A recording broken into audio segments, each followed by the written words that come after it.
Garbė Jėzui Kristui.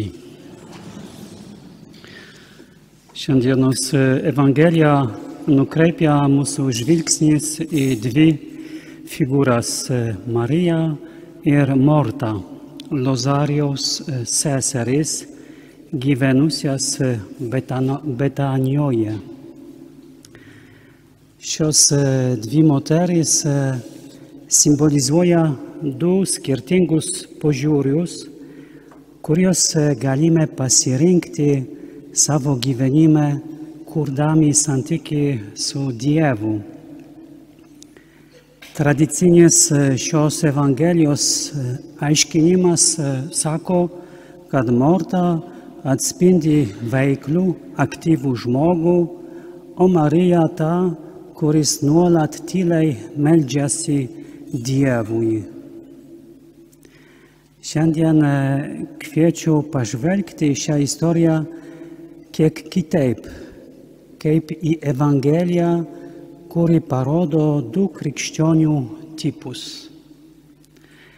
Vienas jų tas, kuris tiki Dievą, eina į bažnyčią, tačiau neturi ypatingo ryšio su juo. Kitas tas, kuris žengia žingsnių toliau. Manau, kad dauguma katalikų atpažintų save Mortoje. Žinoma, Mortos laikysena nėra neįgyjama. Esame panašūs į ją, kai tikime Dievu, kviečiame jį į savo gyvenimą, meldžiamės, priimame sakramentus, stengiamės gyventi dorai. Tačiau net ir toks artumas su Jėzumi Mortai nedavė to, ko jai reikėjo. Prisiminkime Lozorijaus prikėlimo sceną. Jėzus pirmiausia kalbasi su Morta, paskui su Marija. Įdomu tai, kad abi sako tą patį. Viešpatie, jei būtum čia buvęs, mano brolis nebūtų miręs.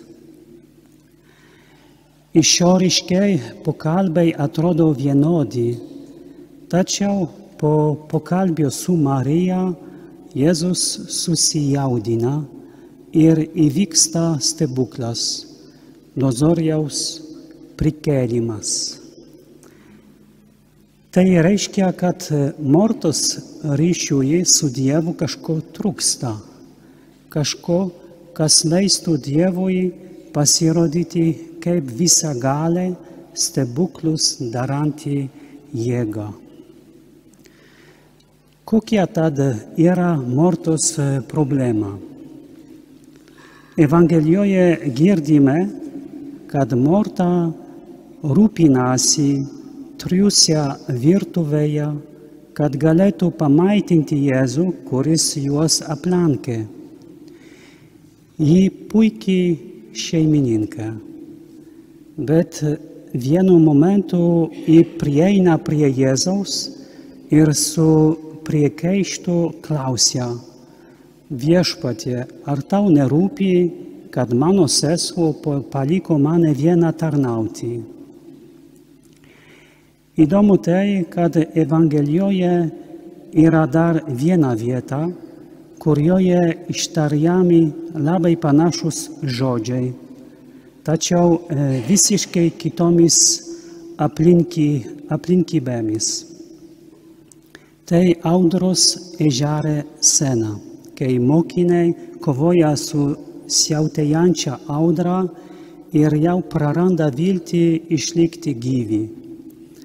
Tada jie pažadina Jėzų ir šaukia: Mokytojau, ar tau nerūpi, kad žūvame?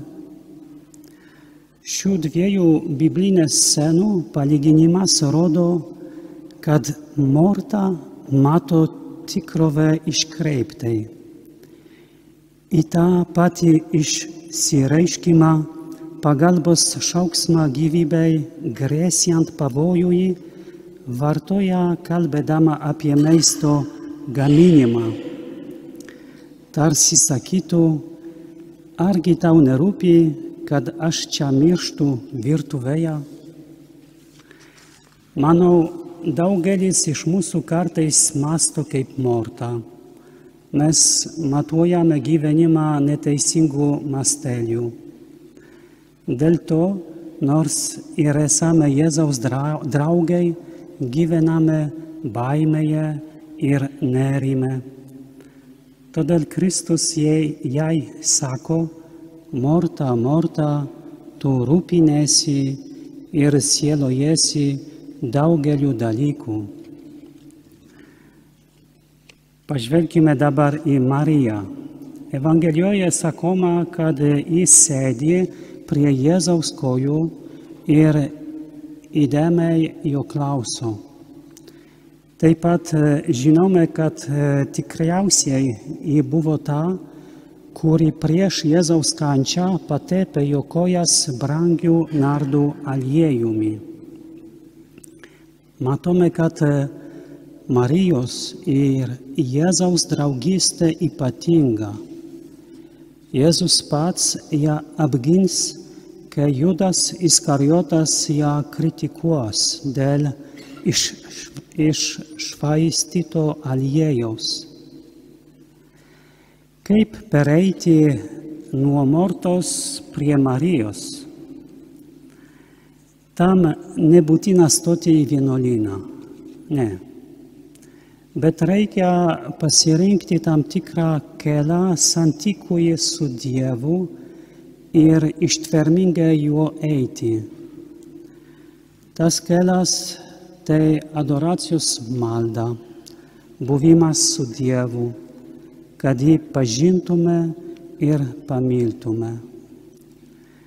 Norint pasirinkti Marijos kelią, reikia pradėti nuo labai paprasto dalyko – kasdienės maldos su Dievo žodžiu. Neužtenka tik greitai perskaityti Evangelijos ištrauką, reikia ieškoti ir trokšti gilesnio pažinimo. Įvairiais būdais stengtis sužinoti, kas yra Kristus ir vis labiau jį pamilti. Žinoma, tam reikia ištvermės ir kantrybės.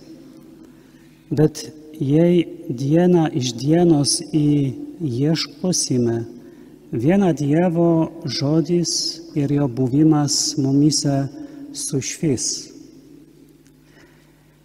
Brangieji, čia ne apie emocijas ar regėjimus kalbame.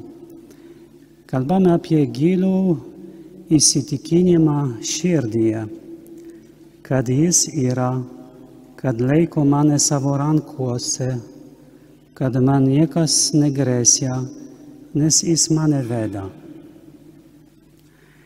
Kad turėtume tokį vidinį ramumą, turime jau šiandien pradėti pažinti Dievą jo žodyje.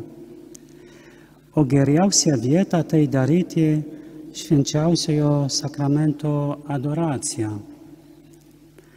Ten galime būti tarsi Marija, sėdintis prie Jėzaus kojų, klausantis jo.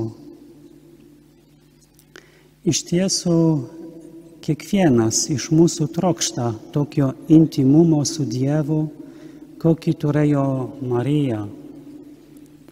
Tad melskime šiandien malonės ieškoti artumo su Dievu, kad iš naujo išgirstume šiuos Jėzaus žodžius: Morta, Morta, tu rūpiniesi ir sielojasi daugeliu dalykų, o reikia tik vieno.